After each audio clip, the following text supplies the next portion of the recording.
नमस्कार, बहुत स्वागत है आप सभी का। आप देख रहे हैं आपकी बात मध्य प्रदेश और मैं हूं अभिलाष मिश्रा। मध्य प्रदेश में एक नियम है, महाराष्ट्र में भी नियम है, कुछ राज्यों में यह नियम है कि अगर आपके 2 से ज्यादा बच्चे होते हैं तो आप सरकारी नौकरी नहीं पा सकते। अगर सरकारी नौकरी में रहते हुए आपका तीसरा बच्चा हो जाता है तो आपको सरकारी नौकरी से निकाल दिया जाएगा। ऐसा कुछ मामलों में हुआ भी है। यानी कि मध्य प्रदेश, महाराष्ट्र, राजस्थान ऐसे कई राज्य हैं जहां पर यह व्यवस्था है कि 2 बच्चे ही आप वैधानिक तौर पर सरकारी नौकरी के लिए रख करके पात्र हो सकते हैं उसके। लेकिन अब एक नई मांग उठी है और वो मांग यह है कि इस 2 बच्चों की पाबंदी की वजह से एक वर्ग विशेष की आबादी बहुत तेजी से घट रही है और दूसरा जो वर्ग है वो बहुत तेजी से अपनी आबादी बढ़ा रहा है क्योंकि वो इस बाउंडेशन के अंतर्गत नहीं आता। अब दिक्कत यह है कि अगर कोई सरकारी नौकरी में और उसके 2 बच्चे, वहां तक तो ठीक है, लेकिन कोई व्यक्ति सरकारी नौकरी पाना चाहता है और उसके 2 बच्चे हैं, वो तीसरा बच्चा करने से डरता है। इस तरह की दलीलें दी गई। इसके बाद अब कहा जा रहा है कि धीरे धीरे सरकार भी मन बना रही है कि 2 बच्चों की पाबंदी को बढ़ाकर 3 बच्चों तक लाया जाए, यानी 1 बच्चे की और छूट दी जाए। यह मांग साधु संत, हिंदूवादी संगठन और जो बड़े नेता हैं वो खुले तौर पर कर चुके हैं। असम के मुख्यमंत्री हिमंता बिस्वा शर्मा ने कहा है कि वो चाहते हैं कि 2 से ज्यादा बच्चे पैदा करने की छूट मिले और उन्होंने असम के इस कानून में थोड़ा छूट देकर के कुछ लोगों के लिए इसे शिथिल भी कर दिया है। छत्तीसगढ़ हो, महाराष्ट्र हो, वहां पर ये तमाम चीजें पहले हो चुकी हैं। इन छूटों को दे दिया गया है। अब मध्य प्रदेश में भी ऐसी छूट की मांग हो रही है और माना जा रहा है कि सरकार बहुत गंभीरता से इस पर विचार कर रही है। दूसरा पक्ष इस पूरे मामले का यह है कि कहा जा रहा है कि मुस्लिमों को टारगेट कर हर बार सियासत होती है। ओवैसी कह रहे हैं कि आप 8 बच्चे पैदा कीजिए, आपको किसने रोका है? तो क्या जनसंख्या नियंत्रण कानून जो है अब वो देश में या मध्य प्रदेश में उसमें बदलाव होने जा रहा है? 2 की जगह 3 बच्चे वालों को सरकारी नौकरी मिलेगी, ये तय होने जा रहा है। और इससे क्या फायदा, क्या नुकसान होगा, इस पर करते हैं आज आपकी बात।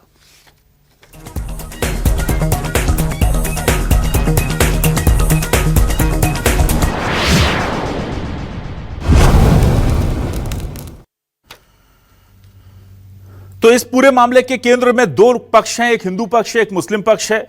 हिंदुओं के बारे में कहा जा रहा है कि वो सरकारी नौकरी की आस में 2 से ज्यादा बच्चे पैदा नहीं कर रहे हैं और इसलिए तेजी से उनकी संख्या घट रही है। उधर मुस्लिम पक्ष के ऊपर आरोप लगते हैं कि उन्होंने गैर अनुपातिक तौर पर अपनी जनसंख्या बढ़ा ली है। अब इस पूरे नए प्रावधान या नई मांग को लेकर दोनों पक्ष क्या सोचते हैं, जल्दी से आपको सुना देते हैं। प्रवीण तोगड़िया जी ने कहा है कि जनसंख्या जिहाद पर नियंत्रण होना चाहिए। मैं इसका पूर्णतः समर्थन करता हूं क्योंकि देश में जनसंख्या असंतुलन की ये जो स्थिति बनी हुई है, इसको नियंत्रित करना अपने आप में बहुत आवश्यक है। हम देख रहे हैं कि इसी भारतवर्ष में एक ऐसा वर्ग है जिस पर जनसंख्या का कोई नियंत्रण नहीं है, उसके लिए कोई कानून काम नहीं करता। उनकी जितनी इच्छा हो उतने बच्चे पैदा करें। मैं ये देश में मुसलमानों की संख्या बढ़ने नहीं दूंगा। ये देश में हिंदुओं का बहुमत बना रहे, ये मैं डंडे या कानून से करूंगा। जनसंख्या नियंत्रण के कानून से संभव होगा। हिंदुओं को कुछ इतना अल्प बच्चे नहीं होने चाहिए कि 2 हो जाए, किसी टाइम दोनों चले जाते हैं तो अनाथ हो जाता है व्यक्ति। कम 3-4 तो होने चाहिए। तो कम से कम 4 बच्चे हिंदू पैदा करें, 2 बच्चे अपने लिए रखें, 1 बच्चा देश सेवा के लिए देवें, 1 हमें हिंदू राष्ट्र के लिए देवें। अगर वो बोलते हैं 4 बीवियां हैं और 19 बच्चे हैं तो मैं मेरे सभी हिंदू भाई बहनों को इतनी विनंती करूंगी कि इनको लगता है कि हिंदुस्तान को पाकिस्तान बनाना है, ये मार्ग पे चल रहे, तो हमने भी अपनी लड़ाई लड़नी चाहिए और 1 बच्चे पे नहीं 3 से 4 बच्चे हम सभी हिंदू भाई बहनों ने करने चाहिए। सिर्फ नफरत फैलाना इन लोगों का मकसद है कि डराओ मुसलमानों को और डराकर इनको डराते रहो और इनको कमजोर करते रहो। और फिर यहां पर एक किसी ने बयान दे दिया कि क्या मौलाना कितने बच्चे पैदा करें।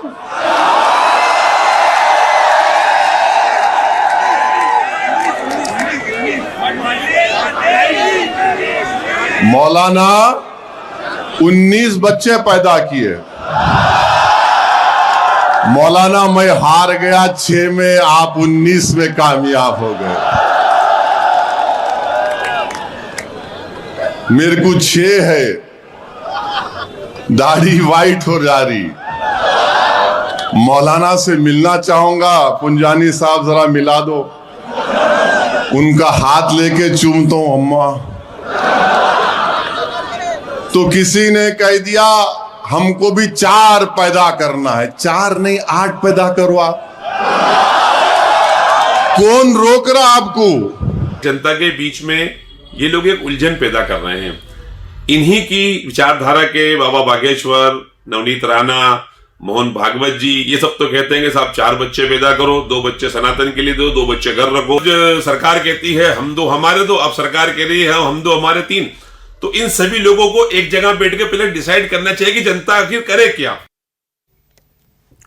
और आइए अब देखते हैं इस पूरे मामले को लेकर कांग्रेस और बीजेपी में किस तरह की सियासत हो रही है। रामेश्वर शर्मा बीजेपी विधायक और पीसी शर्मा पूर्व कानून मंत्री क्या कह रहे हैं, सुनिए। निश्चित रूप से परम पूज्य सरसंघ चालक जी या सबकी साधु समाज की या अन्य लोगों की या वरिष्ठ नागरिकों की सबकी ये चिंता है, क्योंकि कई जगह देखने को आ रहा है कई परिवारों में तो बच्चे ही नहीं हो रहे, शादियां बच्चे लेट कर रहे हैं और परिवारों में उनका साथ नहीं हो रहा और उसके कारण परिवार के कुटुंब खत्म होते जा रहे हैं। कोई अपराध नहीं है, ये होना ही चाहिए और अच्छी बात है। कम से कम आपको 5 से 25 बच्चे जो पैदा कर रहे हैं उनसे भी अगर हिंदुस्तान बचाना है तो 3 बच्चे तो हर हिंदू को अनिवार्य रूप से धीरे धीरे पैदा करना ही चाहिए। ये जरूरी है, बच्चे सुसंस्कृत रहे, उनको संस्कार मिले, उनको शिक्षा मिले, उनको रोजगार मिले, ये परिवार चिंता करे। संघ के लोग कुछ शादी करते नहीं हैं और इनके पुराने जो शादी करते हैं वो छोड़ देते हैं अपनी पत्नी को कि बच्चियों ने मुस्लिम समाज में शादी की है। ये सब देखें पहले। और दूसरा, हिंदू राष्ट्र की बात करते हैं, एक के बाद एक बांग्लादेश के अंदर वहाँ कत्लेआम हो रहा है हिंदुओं का। उस पर बीजेपी की सरकार, संघ की सरकार कोई स्टेप ले नहीं पा रही है। अगर श्रीमती इंदिरा गांधी होती इस समय तो मैं समझता हूँ उनकी जान बच सकती थी। केवल फिजूल की बातें हैं, केवल ध्यान बटाने की। शादियाँ ज़्यादा करो, बच्चे पैदा करो, ज़्यादा बच्चे पैदा करो, ये केवल ध्यान बटाने वाली बात है। और आइए अब देखते हैं आज के सवाल क्या है। सवाल लेकर आ रहे हैं आपके टेलीविजन स्क्रीन पर। हमारे आज के सवाल ये रहे आपके सामने। सवाल देखिए, एमपी में नया कानून आएगा, 2 की जगह 3 बच्चा वाला भी सरकारी नौकरी कर पाएगा। कांग्रेस बोली मुस्लिम हो रहे टारगेट, बीजेपी बोली नियम सभी के लिए एक। साधु संत बोले जनसंख्या जिहादियों से छीन लो सुविधा, ओवैसी बोले 8 बच्चे करो किसने है रोका। 2 बच्चों की लिमिट से छूट देगी एमपी सरकार, 3 से ज्यादा बच्चों से क्या छिन जाएगा वोट और राशन का अधिकार।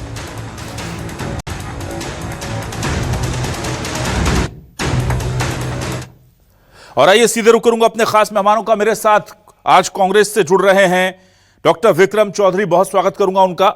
हमारे साथ बीजेपी से वरिष्ठ नेता प्रवक्ता अजय धवले जी जुड़ रहे हैं, उनका स्वागत है। डॉक्टर अवधेशपुरी महाराज जी पीठाधीश्वर स्वास्तिक पीठ से हमारे साथ जुड़े, उनका बहुत स्वागत करता हूं। और हाफिज अहमद शाह मीरी खुर्रम साहब, चेयरमैन ऑल इंडिया मुस्लिम त्योहार कमेटी जुड़ गए हैं, उनका भी बहुत इस्तकबाल करता हूं। चलिए सबसे पहले मैं डॉक्टर अवधेशपुरी महाराज जी आपके पास आता हूं। मांग यहां तक है कि 2 से बढ़ा करके हिंदुओं के लिए 3 की व्यवस्था की जाए और 3 से ज्यादा या 4 से ज्यादा जो बच्चे पैदा करते हैं उनसे सुविधाएं सरकारी वो छीन ली जाएं। Aadhaar card, voter ID, ration card, बिजली, पानी, जो सरकार सुविधाएं देती है। इसके पीछे आधार क्या है, क्या कहना चाहेंगे आप? और यह भी कहा जा रहा है कि एक वर्ग विशेष को टारगेट करने के लिए इस तरह की मांग है। जी, आपने मुझसे प्रश्न किया है क्या? जी महाराज जी।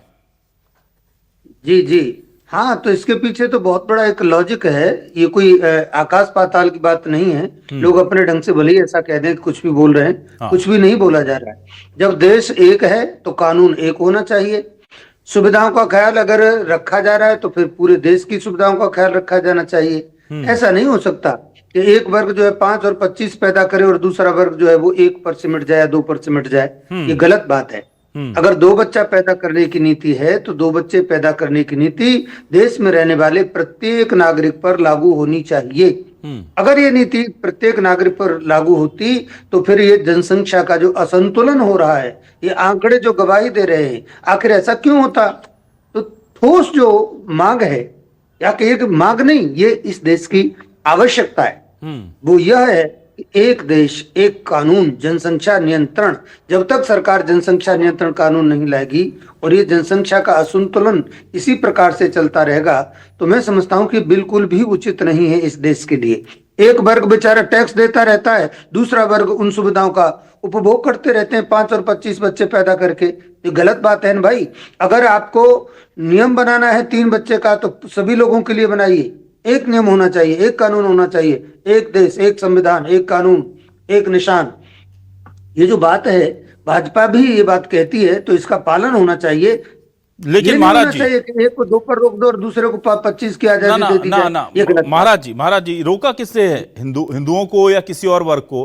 भाई सरकारी नौकरी में जाने के लिए एक प्रावधान किया है बस। तो इसको आपको लगता है कि ये अब इसलिए में तो मुस्लिम भी अगर सरकारी नौकरी करने जा रहे हैं तो उनको भी 2 बच्चे की लिमिटेशन है, वो नहीं कर सकते। जो सरकारी नौकरी में उनके 2 बच्चे हैं, तो इसमें ऐसा तो नहीं है ना कि आपको जबरदस्ती रोका जा रहा है किसी एक को, और किसी एक को बोला जा रहा है आप कीजिए। एक व्यवस्था है, उस व्यवस्था में अगर आपको आना है तो आपके लिए लिमिटेशन है। भाई जैसे आपने ग्रेजुएशन किया है कि नहीं किया, ये लिमिटेशन हिंदू मुसलमान सबके लिए है। उसी तरह आपके 2 बच्चे होने चाहिए, ये व्यवस्था सबके लिए। आपको ज्यादा पैदा करने आप कीजिए, कोई नहीं रोक रहा। तो फिर कोई नहीं रोक रहा है, तो फिर ये मुद्दा बनना नहीं चाहिए। अगर हिंदुओं को 3 बच्चे पैदा करने की सलाह अगर संत देते हैं, सुझाव देते हैं, या और भी कोई जो हिंदुत्व के अपने आप को जिम्मेवार समझते हैं वो लोग अगर सलाह देते हैं, तो मुझे लगता है इसमें किसी को कोई आपत्ति नहीं होनी चाहिए। फिर आखिर ये राजनीति क्यों?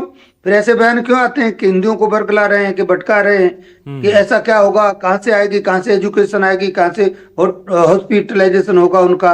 अरे भैया, जब उन सबका हो रहा है तो इनका भी होगा।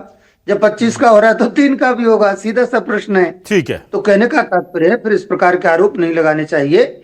हिंदुओं को हम लोग अगर कह रहे हैं कि जनसंख्या का संतुलन हो रहा है, तो हिंदुओं को उसको संतुलित करने के लिए थोड़े खुले मन से आबादी को बढ़ाना चाहिए। तो हम ठीक कह रहे हैं। चलिए ठीक है, मैं जल्दी से आ जाता हूं इस पूरे मामले पर। हाफिज अहमद शाहमीरी खुर्रम साहब आपके पास।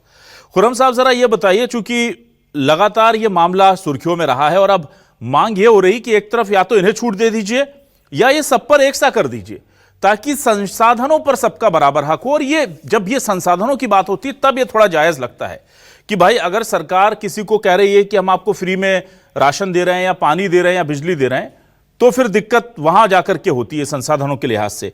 आप क्या कहते हैं, क्या आप इसके पक्ष में हैं कि बच्चों की संख्या पर नियंत्रण होना चाहिए? खुर्रम साहब जी, पहले तो आप सबका बहुत बहुत शुक्रिया। आप सबका बहुत बहुत शुक्रिया साहब जी। मैं कुछ आशार में अपनी बात कहना चाहूँगा जी। मंदिर में दाना चिक्कर चुड़िया, मस्जिद में पानी पीती है। इस देश की मिट्टी से मेरे दोस्त हर मजहब की खुशबू आती है। तो जो सरकार नियम ला रही है कि 3 बच्चे करना चाहिए और सरकारी नौकरी उनको ही मिलेगी, तो हमारा ये कहना है कि क्या वाकई उन 3 वालों को भी नौकरी मिलेगी?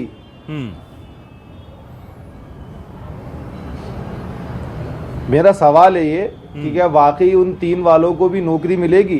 पहले आपने बोला बच्चे 2 ही अच्छे, तो जिन लोगों ने उस पर अमल करना था उन्होंने किया, जिन्होंने नहीं करना था उन्होंने नहीं किया जी। आपने लाडली लक्ष्मी बहना योजना निकाली, आपने उसके अंदर 18 साल की उम्र का दिया कि 18 साल बाद जो है लाडली लक्ष्मी योजना का सबको फायदा मिलेगा। फायदा मिल रहा है, कुछ लोगों को मिल रहा है, कुछ को नहीं मिल रहा। अगर आपको कानून बनाना ही है तो सभी के लिए बनाइए। अगर कोई 10 बच्चे भी पैदा कर रहे हैं तो आप होते कौन है उन्हें रोकने वाले? आपने तो सिर्फ अपनी गवर्नमेंट पॉलिसी के लिए बोला है ना कि बच्चे जो 3 करेगा उसी को गवर्नमेंट नौकरी देगी, तो आप दीजिए ना, कौन मना कर रहा है? और रही बात के साहब ये सीधा मुसलमानों को टारगेट किए जा रहा है कि इनके इतने बच्चे, तो आपसे किसने मना करा है? आप भी खूब ढेर लगाइए बच्चों का, आप में खिलाने की कुव्वत तो आप भी खूब पैदा करिए। आपको रोक कौन रहा है बच्चे पैदा करने से? आप क्या सरकार बताएगी हमें कि बच्चे इतने पैदा करना है या इतने पैदा करना है? ठीक है, चलिए मैं आ जाता हूं यही सवाल लेकर के डॉक्टर विक्रम चौधरी जी आपके पास। चौधरी जी, मुझे बताइए कि पहले हमने कहा भाई बच्चे 2 पैदा कीजिए, तो 2 पैदा कर रहे थे।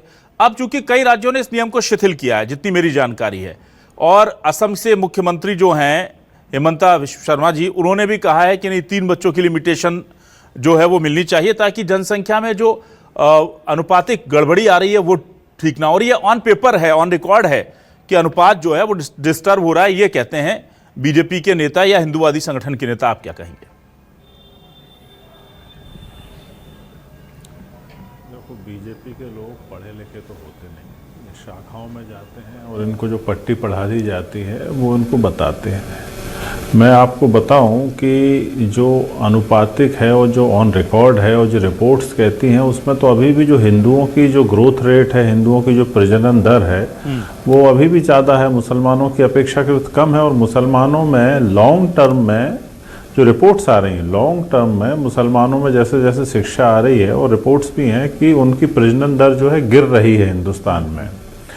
लेकिन क्या होता है कि इस्लामोफोबिया के चक्कर में ये पूरे विश्व के मुसलमानों का आंकड़ा हमारे सामने रख देते हैं, तो बेचारा हिंदू डर जाता है। तो हिंदू को एक तो डरने की आवश्यकता नहीं है, और एक जो अभी एक अच्छी बात आई कि भाई 3 बच्चे पैदा करवा लो, 4 करवा लो, लेकिन क्या उनको नौकरी दे पाओगे आप? विषय तो ये है ना कि नौकरी दे पाओगे कि नहीं दे पाओगे।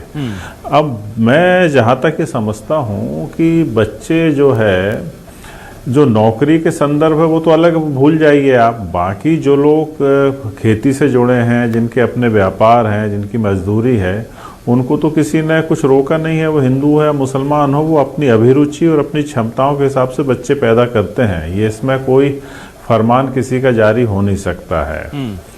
तो एक तो ये बात हो गई, और दूसरा ये है कि एक समाजशास्त्री होने के नाते मैं बहुत ताकत के साथ ये कहता हूँ कि प्रजनन दर तो संतुलित होनी चाहिए। आदमी को, किसी भी परिवार को ठीक ठाक मात्रा में बच्चे पैदा करना चाहिए। ये इससे फ़र्क नहीं पड़ता कि वो किस जाति या धर्म से आता है, क्योंकि हमें पर्याप्त मात्रा में प्रजनन करना चाहिए। लेकिन आप मुझे बताइए कि हिंदुओं की जो दुर्गति इस मामले में हो रही है, मुझे बड़ी चिंता है हिंदुओं की। और मैं ये देख पा रहा हूं कि 30% हिंदू जो है, लगभग जो है, IVF की शरण में जा चुके हैं। ये हालात इतने खराब हैं। एक कोरोना की वैक्सीन भी आई थी, इसके कारण भी ऐसा कहा जा रहा है कि इम्पोर्टेंसी आई है, नपुंसकता आई है। और विश्व में जो डायबिटीज़ की जो कैपिटल है, डायबिटीज़ की जो राजधानी, वो भारत बन गई है। डायबिटीज़ जो है वो सीधी नपुंसकता से जुड़ता है इस मामले को। तो मैं चाहता हूं कि सरकारें इन मामलों में, लॉन्ग टर्म में इन मामलों के लिए कोई अच्छी पॉलिसीज बनाएं, हमारे लोगों का ख्याल रखें। और ऑब्वियसली यदि कोई अच्छी पॉलिसी बनेगी तो हिंदू ज़्यादा है, उसका ज़्यादा ख्याल रखा जाएगा। एक बहुत चौंकाने वाली रिपोर्ट आई है कि हिंदुओं में ना सिर्फ नपुंसकता बढ़ रही है, बल्कि हिंदुओं में जो पुरुष या जो लड़के पैदा होने कम हो रहे हैं। ये भी एक चौंकाने वाली बात है कि यदि हम इस दर को देखें और 100-200 साल में देखें, तो यदि संतुलन लड़का लड़की में नहीं होगा, जिस तरीके से अभी लड़कियां कम हैं, लड़के ज्यादा हैं, अब जो ट्रेंड आ रहे हैं उसमें लड़कियां ज्यादा हैं, लड़के कम पैदा हो रहे हैं। नहीं, ये ठीक तो है। इससे भी एक समाज विक्रम जी, ये बिल्कुल आपका जेंडर सेंट्रिक इशू जो है वो बिल्कुल बहुत जायज है, चिंता का है। पर आज मैं बात कर रहा हूं रिसोर्सेस की, और आज की डेट में आप जरूर कह रहे हैं कि मुस्लिमों का फर्टिलिटी रेट हिंदुओं के फर्टिलिटी रेट से कम है, लेकिन आसाम में वो बताते हैं, सीएम वहां की सरकार बताती है कि हिंदू कितने % घट गया और मुस्लिम कितने % बढ़ गया। वो इस तरह के डेटा दिया। मुंबई में बताया जा रहा है, महाराष्ट्र में मुस्लिमों की संख्या बहुत तेजी से बढ़ी है। हेमंत बिश्वा ने, सर देखिए, हेमंत बिश्वा की क्या बात मानोगे? हेमंत बिश्वा को यदि राहुल जी ने जो ट्रीटमेंट दिया था कि उन्होंने कथित तौर पे, हेमंत बिश्वा कहते हैं कि हम मुझसे ज़्यादा राहुल जी अपने पालतू पशु की तरफ देख रहे थे, तो हेमंत बिश्वा के जो आचार व्यवहार हैं, भाई तुम इसके पहले भी भाजपा की सरकार थी, अभी 5 साल से हेमंत बिश्वा की सरकार है, 10 साल में आपने ऐसा क्या कर लिया? 10 साल एक बहुत बड़ा वो ठीक है समय होता है जब यदि आपको किसी जनसंख्या की परवाह है तो उसकी जनसंख्या आप बढ़ा सकते हैं। मेरा ये निवेदन है कि जिनकी आस औलादें नहीं है, जिनके खुद बाल बच्चे नहीं होते हैं, अभी आप डिबेट सुन के जसोदाबेन पे क्या बीत रही होगी आप समझ सकते हैं कि नहीं समझ सकते हैं? तो उन लोगों की बात की जाए जो समाजशास्त्री हैं, जो जीव विज्ञानी हैं, उनसे आप चर्चा में उनको बुलाइए कि आखिर ये प्रजनन दर कितनी होनी चाहिए। प्रजनन दर पे आज हम प्रजनन दर पर हम आप विक्रम जी आप पूरे मामले को प्रजनन दर से जोड़ रहे हैं। वो एक अलग मेडिकल इशू है, हम उस पर बात जरूर करेंगे। उसमें बहुत सारी चीजें आएंगी, उसमें पॉल्यूशन आएगा, उसमें मिलावटी चीजें आएंगी। बच्चे प्रजनन दर से ही तो पैदा होते हैं, बच्चे पैदा होते हैं। लेकिन मैं साथ तो अभी आपके पास कोई फॉर्मूला, आप बहुत अच्छे समाज शास्त्री, आप मुझे बताइए आपके पास एक कोई फॉर्मूला है जिससे दोनों बैलेंस हो जाएं? यहां बात हो रही है असमानता की, असमानता जो हिंदू और मुस्लिमों के बीच है। मैं आपको डेटा दे देता हूं, चलिए बिल्कुल आपको मैं डेटा दे देता हूं। बिहार में एक मिनट, बिहार आप सुन लीजिए। बिहार में हिंदुओं का फर्टिलिटी रेट 2.89, मुस्लिमों का 3.58। आसाम में हिंदुओं का फर्टिलिटी रेट 1.62, मुस्लिमों का 2.42। आंध्र प्रदेश में 1.69 हिंदुओं का, मुस्लिमों का 2.17। ये फर्टिलिटी रेट है। आप फर्टिलिटी रेट की बात कर रहे थे, इसमें समानता लाने की बात कर रहे हैं। हम ये नहीं बोल रहे हैं कि पहले से कम हो गई है, बढ़ गई। मैं जल्दी से एक मिनट आपके पास आऊंगा ना विक्रम जी, मैं आऊंगा आपके पास। जरा मैं एक बार अजय धवले जी को इंट्रोड्यूस कर लेता हूं। सेकंड देखेंगे क्या जी सर? औसत ही देख के बता रहा हूं आपको। 100 में से ही निकलता है फर्टिलिटी रेट, एवरेज ही निकलता है। ऐसा नहीं है कि मुस्लिम ज्यादा है या कम है तो उनका 50 में से निकाल लिया। वो 100 में से ही निकला फर्टिलिटी रेट, या 2 का ही फर्टिलिटी रेट का ज्यादा होगा। चलिए मैं बाद में बताऊंगा। ठीक है, मैं आ जाता हूं अजय धवले जी आपके पास। अजय धवले जी, बीजेपी शासित या बीजेपी के नेता जो है ये मांग कर रहे हैं, ज्यादा पड़ेगा। ठीक है अजय जी, मैं ये बोल रहा हूं कि बीजेपी के नेता ये मांग उठा रहे हैं। कई राज्यों ने ये 2 वाला जो लिमिटेशन था वो हटा भी दिया है, रिवोक कर लिया है वो प्रावधान। अब मुझे ये बताइए कि जब ऐसा ही है तो भाई आप 4 या 5 या 6 पर जाकर के जो मांग की जा रही है हिंदू संगठन के द्वारा और बाकी लोगों के द्वारा, वो ठीक है कि एक अपर लिमिट रख दीजिए कि उसके ऊपर शासकीय सुविधाएं नहीं मिलेंगी। सरकारी नौकरी वाला बस कम बच्चे पैदा करे, ये आपका समझ में नहीं आता कि सिर्फ सरकारी सुविधा नौकरी वालों के ऊपर समाज की जिम्मेदारी क्यों, देश के संसाधनों को बेहतर ढंग से खर्च करने की जिम्मेदारी सिर्फ सरकारी नौकरी वालों के पास क्यों, जबकि कई व्यापारी उनसे ज्यादा कमाते हैं, कई दूसरे व्यवसाय वाले लोग उनसे ज्यादा कमाते हैं, पर सिर्फ सरकारी नौकरी वालों के साथ बंदिश लगा रखी है आपने। या तो सब पे लगा दीजिए या उनकी भी हटा दीजिए। और अगर आपको लगता है तो आप 5, 6, 8 एक फिक्स कर दीजिए कि भाई 8 से ऊपर होंगे तो आपकी सुविधाएं नहीं होंगी। और सिर्फ सरकारी नौकरी नहीं मिलेगी ये सुविधा भी, ये भी एक लगता है विरोधाभास है। फिर आपको जब लग रहा है तो आप पानी, वोटर आईडी, राशन कार्ड, ये शिक्षा का अधिकार, ये तमाम चीजों पर बैन कीजिए अगर इसको लेकर सीरियस हैं तो। देखिए अभिलाष जी, मैं पूरी डिबेट को जब से सुन रहा हूं, सारे जो पूर्व के पैनलिस्ट हैं वो एक आउट ऑफ कंटेक्स्ट जाने का विषय हो गया। मूल विषय क्या है? मूल विषय हमें समझने की आवश्यकता है कि UNFPA का एक 2025 में एक रिपोर्ट आता है और फिर NFHS 5 का एक डेटा आता है। भारत का जो टोटल फर्टिलिटी रेट है वो 1.9 रह गया है और ये बहुत चिंताजनक है। राष्ट्रीय स्थिति ये बहुत चिंताजनक है। रिप्लेसमेंट लेवल 2.1 से भी काफी नीचे है। पर्टिकुलरली मध्य प्रदेश के यदि परिप्रेक्ष्य में बात करें तो मध्य प्रदेश में शहरी क्षेत्रों में 1.8 है, जो पहले से चिंताजनक है। 2001 में ये जब नियम बना था, दिग्विजय सिंह जी की सरकार थी और तत्कालीन समय काल परिस्थिति अनुसार ये नियम बनाया गया था। आज के यदि परिप्रेक्ष्य में हम यदि बात करें तो निश्चित रूप से ऐसे नियमों को जो वर्तमान में प्रासंगिक नहीं होते उनको बदलने का काम सरकारों का होता है और सरकार समय काल परिस्थिति अनुसार वो निर्णय भी लेती है। हमारे जो समीपस्थ राज्य है, राजस्थान की बात कर लीजिए, छत्तीसगढ़ की बात कर लीजिए, उन्होंने इस नियम को रिवोक कर लिया। लेकिन पूरे डिबेट को हिंदू मुस्लिम की ओर मोड़ने से इसका अधिक यह है कि आज देखिए कि डेमोग्राफिक इंबैलेंस की एक बात होती है। वर्किंग पेपर ऑन PMESC, प्रधानमंत्री जी के आर्थिक सलाहकार परिषद को 2024 में एक वर्किंग पेपर प्रस्तुत किया गया। उसमें था कि, और वो डेटा भी मेरे समक्ष है, the share of Hindus population decrease by 7.82%। ये 1950 से लेकर 2025 तक का, ये 2015 तक का ये डेटा था कि 7 से 8% में हिंदू पॉपुलेशन का जो भारत के ग्रोथ में कंट्रीब्यूशन है वो डिक्रीज हुआ है कंपैरेटिवली मुस्लिम्स के।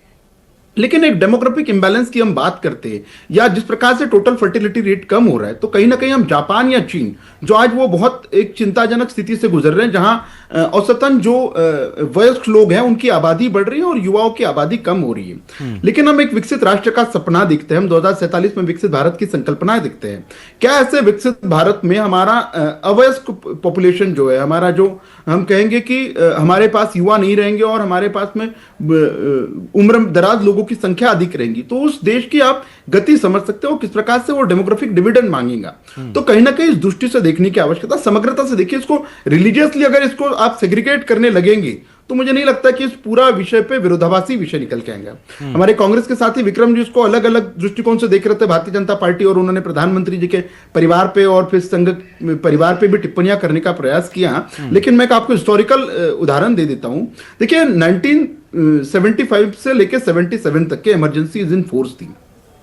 उस पूरे कालखंड में फोर्स स्टेरिलाइजेशन हुआ था और किसके नेतृत्व में हुआ था या आप हम सभी जानते हैं। किस प्रकार से बच्चे, बुजुर्ग और युवाओं को पकड़ कर जबरदस्ती टारगेट कंप्लीट करने के लिए उनका जबरदस्ती नसबंदी कर दी गई थी। शाह कमीशन की रिपोर्ट आई थी, उसमें कहा था कि 76 से 77 मात्र एक वर्ष में लगभग 80 लाख अजय धवले जी, आप लोग ना सियासत नहीं छोड़ते किसी चीज, मुझे ये बताइए। चलिए अजय जी एक मिनट, चलिए उस टाइम पे फोर्स हुआ, नसबंदी की जबरदस्ती, आप लोगों ने जो नियम फॉलो किया, जो दिग्विजय जी ने बनाया था कि 2 ही बच्चों को सरकारी नौकरी देंगे, ये नसबंदी नहीं थी क्या एक तरह की?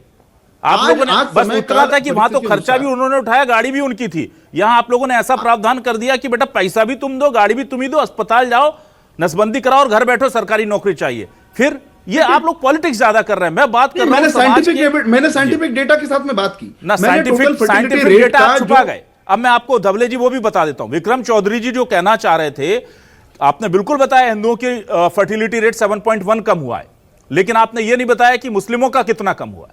मुस्लिमों का ऑन रिकॉर्ड फर्टिलिटी रेट हिंदुओं से तेजी से घट रहा है, लेकिन आज भी वो हिंदुओं से ज्यादा है, ये अलग विषय है।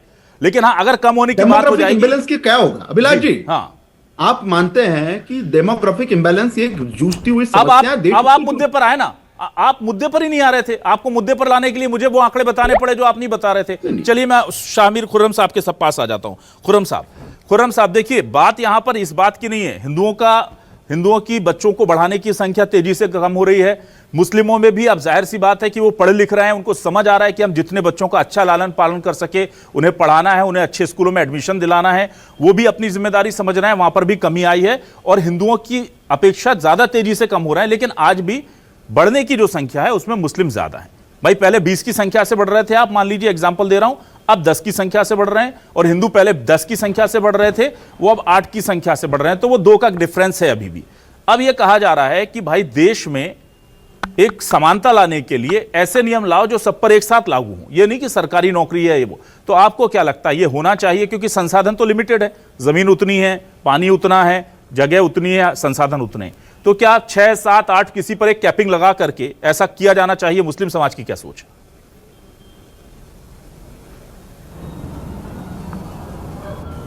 मुस्लिम समाज की तो सबकी नहीं पता, मैं अपनी बता रहा हूं आपको जी, क्योंकि डिबेट में मैं बैठा हूं ना अभी आपके पास, इसलिए। जी, आप मुस्लिम समाज के प्रतिनिधि के तौर पर हमने बैठाए हैं। जी आप बताइए, अपनी बताइए।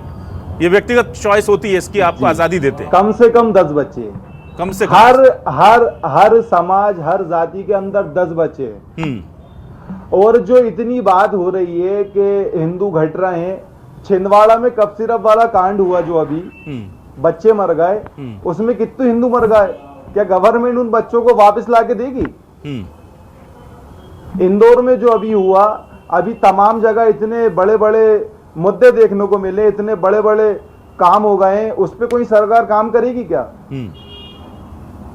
बस कुल मिला के एचएम करना है, ना बलात्कार को रोकना है, ना आतंकवाद को रोकना है, ना गुंडे बदमाशों को रोकना है, कुछ नहीं रोकना। सिर्फ कहीं का एक मुद्दा छेड़ो जिससे पूरे समाज को परेशान करो, कोई किसी भी धर्म का हो उसको सबको परेशान करो।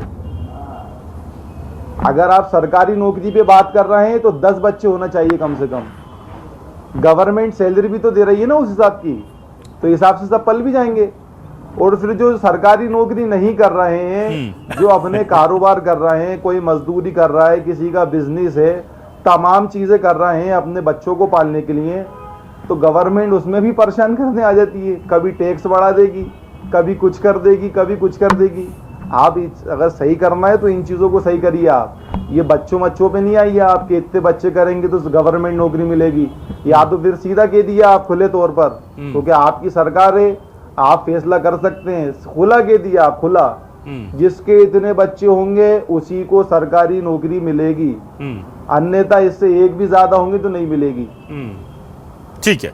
अब चलिए। आदमी बुढ़ापे का इंतजार करेगा कि मैं गवर्नमेंट नौकर हूँ, फिर मैं जब बुढ़ापे में रिटायर हूंगा उसके बाद बच्चे करूंगा, तो वो बच्चे करेगा या बच्चों को पालेगा? ये चलिए, तो ठीक है। आप मुझे ठीक है। अवधेशपुरी महाराज जी आपके पास आता हूं। अवधेशपुरी महाराज जी, देखिए सरकारी नौकरी में ही सिर्फ ये लिमिटेशन होना ये न्याय संगत नहीं लगता। मतलब ऐसा लग रहा है कि सरकारी आप मुलाजिम हो तो आपके ऊपर जिम्मेदारी है कि समाज में संतुलन बना रहे, संसाधनों पर किसी और का हक ना हो, ये तमाम चीजें आप ज्यादा लोगों पर उसका बोझ ना पड़े। कितने करीब 9.5 करोड़ के आसपास बोला जाता है कि मध्य प्रदेश की आबादी है। सरकारी पक्की नौकरी वाले लोग कितने हैं? सरकारी पक्की नौकरी वाले लोग बामुश्किल 3-4 लाख होंगे। अब 9 करोड़ लोग और आपने बोझ डाल दिया कि 3 लाख लोगों पर कि भैया तुम इनकी जनसंख्या को बैलेंस करो। ये क्या मजाक चल रहा है क्या प्रदेश में? या तो इनको भी फ्री कर दो बेचारों को। इनकी अघोषित नसबंदी कराने का काम कर रही है सरकारें, जो चाहे वो दिग्विजय जी की हो या अभी की सरकारें हो बीजेपी। या तो फिर सब पर बराबर लागू कर दो, इतनी चिंता है संसाधनों की तो और डेमोग्राफी चेंज की तो। वो काम नहीं करना है, बस सियासत करनी है। जी, मैं यही कहना चाहता हूं कि बात केवल नौकरी तक सीमित न रहे। मैंने शुरुआत में भी आपसे ये कहा था कि एक देश एक कानून होना चाहिए। जो भी कानून बन रहा है, जो भी प्लानिंग है, वो सबके लिए होनी चाहिए, चाहे वो हिंदू है कि मुसलमान है कि ईसाई है कि कोई सिख है, जो भी है। यही बात शुरुआत में भी मैंने कही थी। केवल नौकरी तक सीमित कर देना वो अपने आप में गलत है, क्योंकि कई लोग बेचारे नौकरी के चक्कर में जीवन जिएंगे कैसे, इसलिए तो बच्चे पैदा करने का अपना उनका एक संकल्प ले लेते हैं। लेकिन बात यहाँ खत्म नहीं होती भाई। जीने के लिए तो जो लोग नौकरी नहीं करते वो क्या जीते नहीं है क्या? बिजनेस वाले लोग नौकरी वालों से 100 गुना अच्छा जीते हैं। वो दूसरों को नौकरी देते हैं, वो करते नहीं है, वो दूसरों को देते हैं। कोई 500 लोगों को देता है, कोई 1000 लोगों को देता है, कोई 100 लोगों को देता है, कोई 50 लोगों को देता है। तो कहने का तात्पर्य है कि इस धरती पर जीने के लिए अनेक माध्यम हो सकते हैं। गवर्नमेंट की जब बात आती है, गवर्नमेंट को चाहिए कि न केवल नौकरी तक सीमित रहे, उसको चाहिए कि जितनी भी शासकीय सुविधाएं होती हैं सब पर प्रतिबंध लगाना चाहिए। मैं तो ये कहूंगा, ठीक है, अगर ये पॉलिसी केवल बच्चों के जन्म को लेकर के है तो वो केवल नौकरी तक सीमित न रहे, अन्य जितनी भी सुविधाएं हैं उन सबको सबके ऊपर उसका नियंत्रण होना चाहिए। ठीक है। चलिए विक्रम चौधरी साहब, मैं आपके पास आता हूं। विक्रम चौधरी साहब, आपको क्या लगता है, आप बेहतर तरीके से समझते हैं कि एक हायर कैपिंग होनी चाहिए, 9 बच्चे, 8 बच्चे, 6 बच्चे, उस पर हम कैपिंग कर दें, या फिर सबको फ्रीडम होना चाहिए और उनको पता होना चाहिए कि भाई हम जितने भी बच्चे पैदा करेंगे हमको पालना है, हमको देखना है, फिर वो सरकार की तरफ पलट के ना देखें, फिर वो अपने हिसाब से कर ले। ऐसी कोई व्यवस्था बनाई जाए क्या? बिल्कुल। आपने देखिए नौकरी का प्रजनन दर और डेमोग्राफिक इनबैलेंस पे कुछ असर पड़ना है, इस बात को आपने खुद ही रूल आउट कर दिया कि भाई 9 करोड़ और 1 लाख लोग हैं, तो 1 लाख लोग जो हैं उनको आप कुछ भी कर दीजिए, वो डेमोग्राफिक इम्बैलेंस में कितना योगदान दे पाएंगे? तो पहली बात तो यह है कि नौकरी से डेमोग्राफिक इम्बैलेंस खत्म होगा या नहीं होगा ये अलग बात है जी। दूसरी बात यह है कि नौकरी में आहर्ताएं होती हैं, तो उसमें उम्र की भी होती है, शिक्षा की भी होती है, तमाम आरक्षण भी होते हैं। तो आप उसमें एक कैपिंग लगा सकते हैं कि भाई नौकरी में हम 3 होंगे, 4 होंगे, 5 होंगे, वो आपके ऊपर है, सरकार के विवेक और उसकी विचारधारा के ऊपर है, उसके लिए सरकार स्वतंत्र है। लेकिन आप जिस बात से डर रहे हैं, जिस डेमोग्राफिक इम्बैलेंस से डर रहे हैं, वो चीज स्थायी इसलिए बनी रहेगी कि देखिए शिक्षा का सीधा असर प्रजनन दर पे पड़ता है। एक जो पढ़ा लिखा परिवार है वो स्वाभाविक तौर पर, आप उसको, जितने पढ़े लिखे परिवार हैं उनके पास ज्यादा संसाधन है, बेहतर तरीके से अपने बच्चे पाल सकते हैं, लेकिन अपेक्षाकृत वो बच्चे कम पैदा करते हैं। वहीं एक मजदूर है, उसके बच्चे आप देखेंगे अपेक्षाकृत ज्यादा होंगे। तो हिंदू जो है एक प्रोग्रेसिव कमेटी है, कम्युनिटी है, और बहुत ज्यादा प्रोग्रेसिव कम्युनिटी है। इस बात का हिंदुओं को गर्व भी होना चाहिए, बहुत अच्छी बात है। अब हिंदू जितनी प्रोग्रेस करेगा वो स्वाभाविक तौर पर अपनी कैपिंग खुद ही तय कर लेगा। तो इसलिए आप हिंदुओं को कितना भी कुछ कहिए, एक तरफ या तो उनको पढ़ाना लिखाना बंद कर दीजिए तो बच्चे पैदा करने लगे। आप उनको पढ़ा रहे हैं, महिलाओं को भारी शिक्षा दे रहे हैं, पढ़ी लिखी महिलाएं भी जो हैं आप देखेंगे कि 1 या 2 बच्चे तक खुद को सीमित कर लेती हैं, और जो लेबर क्लास की महिलाएं हैं वो बच्चे ज्यादा पैदा कर सकती हैं। तो इसलिए इस बात को इस तरीके से भी देखना चाहिए कि प्रजनन दर जो है अलग अलग समाजों में अलग अलग तरीके से निकल के आती है, जो बाद में आपको डेमोग्राफी में या जनसंख्या में रिफ्लेक्ट होती है। ठीक है। अजय धवले जी, मुझे बताइए क्या लॉजिक है भाई कि 2 लाख या 1.5 लाख या 2.5 लाख लोग जो हैं वो पूरे मध्य प्रदेश की जनसंख्या के अनुपात को बैलेंस करने की जिम्मेदारी उठाएं? उन्हें तो हमने इतने दबाव में डाल दिया कि बेचारे एक पैदा करने में भी सोचेंगे वो अब कि भैया ऐसा ना हो। अभिलाष जी मुझे लगता है इशू को कॉम्प्लिकेट करने की जगह सिंप्लीफाई करने की आवश्यकता है। जो समाज क्या करे ये समाज के चिंतकों का विषय है। समाज में चिंतक लोग होते हैं और निश्चित रूप से वो इस विषय पे जब चिंतन मनन करेंगे, समाज के बीच में जाएंगे, विचार करेंगे, तो निश्चित रूप से चाहे हम बहुसंख्यक समाज की बात करें या अल्पसंख्यक समाज की बात करें, वो अपनी अपनी प्रजनन दर के लिए चिंता खुद करेगा। लेकिन सरकार की अपनी जो जिम्मेदारियां हैं, सरकार की अपनी जो बाउंडिंग है, उसके बीच में सरकार जो कर सकती है, तो मध्य प्रदेश की सरकार ने 2001 में नियम बनाया था, आज उस नियम की प्रासंगिकता नहीं लग रही, तो भविष्य में उस नियम को बदला जाएगा। लेकिन इस पूरे विषय को आप देखेंगे कि डेमोग्राफिक इंबैलेंस ये देश के समक्ष एक बहुत बड़ा चिंता का विषय है। आपको, हमको, सबको इसकी चिंता होने की आवश्यकता है। दूसरा एक बहुत महत्वपूर्ण विषय जो आने वाला है कि वर्कफोर्स जो आने वाले 20 वर्षों में, आने वाले 30 वर्षों में हमारे पास में काम करने वाली वर्कफोर्स, कि उसकी एज क्या होनी चाहिए, उसका कैपिंग क्या होना चाहिए, ये बहुत महत्वपूर्ण चिंता है। हम कोई कांग्रेस की सरकार नहीं है जो चाइना को फॉलो करेंगे और वन चाइल्ड पॉलिसी को फॉलो करते हुए देश में कितने हिंदू मारे गए, स्टरलाइजेशन करेंगे। हमारी सरकार उस प्रकार की बंदिश नहीं लगाएंगी। संजय गांधी का काला कानून अब नहीं आएगा। संजय गांधी का काला कानून नहीं आएगा। ये दौर नहीं है। चलिए ठीक है, आप हिंदुओं को पानी तक तो पिला नहीं पा रहे हो, संजय गांधी की तक पहुंच जाते हो। चलिए ठीक है सर, समय खत्म हो गया, लेकिन एक बात जरूर है कि ये मामला पेचीदा जरूर है, पर उतना भी नहीं जितना इसको सरकारों ने बना रखा है। पहले था 1 बच्चा, फिर हुए 2 बच्चे, और अब अगर जरूरत पड़ रही तो 3 का आप लेकर आइए। पर मेरा सवाल सिर्फ यही है कि समाज में चाहे वो लैंगिक अनुपात हो, चाहे वो जातीय अनुपात हो, इस बैलेंस को बनाने की जिम्मेदारी सिर्फ एक वर्ग पर, सरकारी नौकरों पर क्यों डाली जाती है, सरकारी कर्मचारियों पर क्यों डाली जाती है? या तो आप उन्हें भी इससे मुक्त कीजिए, या जो व्यापारी है भाई, वो अगर एक बाबू से ज्यादा कमा रहा है तो उसकी भी तो समाज के प्रति कुछ जिम्मेदारी होनी चाहिए। चाहे वो हिंदू मुस्लिम, उसमें देखिए मत, उसमें सीधे आप कैपिंग लगाइए 8, 10, 12 जहां लगाना। 20 बच्चे से ज्यादा पैदा नहीं करोगे, 15 से नहीं करोगे, 5 से नहीं करोगे, 2 से नहीं करोगे, 4 से, जो जिस पर एक यूनिफॉर्मिटी होनी चाहिए, ताकि सभी अपनी जरूरतों के हिसाब से भी काम कर सके। जहां उनको लगे कि हां हमारे बच्चों की जो नीड है वो भी पूरी हो रही है, हमको 4 चाहिए, 4 मिल रहे हैं। पर ऐसा भी ना हो कि एक परिवार के बच्चे जब राशन लेने जाएं तो पता चला कि 50 किलो राशन सिर्फ उनको मिल गया और दूसरा परिवार 2 किलो राशन पर निर्भर है। ये जो संसाधनों का बंटवारा है, इसको लेकर के बात कही गई है। सरकारें इस पर कुछ कर नहीं पाएंगी क्योंकि यह बहुत टेढ़ा विषय है, यह सीधा वोट बैंक से जुड़ता है। इसीलिए जब ऐसी व्यवस्था बनती है तो सरकार से जुड़े लोग बयानबाजी तो करते हैं, सरकारों के कदम नहीं उठते हैं। बहुत शुक्रिया करूंगा अजय धवले जी, डॉक्टर अवधेश पुरी जी, डॉक्टर विक्रम चौधरी जी, हाफिज अहमद शाह, मीर खुर्रम साहब हमारे साथ जुड़ने के लिए, इस डिबेट का हिस्सा बनने के लिए तमाम दर्शकों का शुक्रिया। नमस्कार।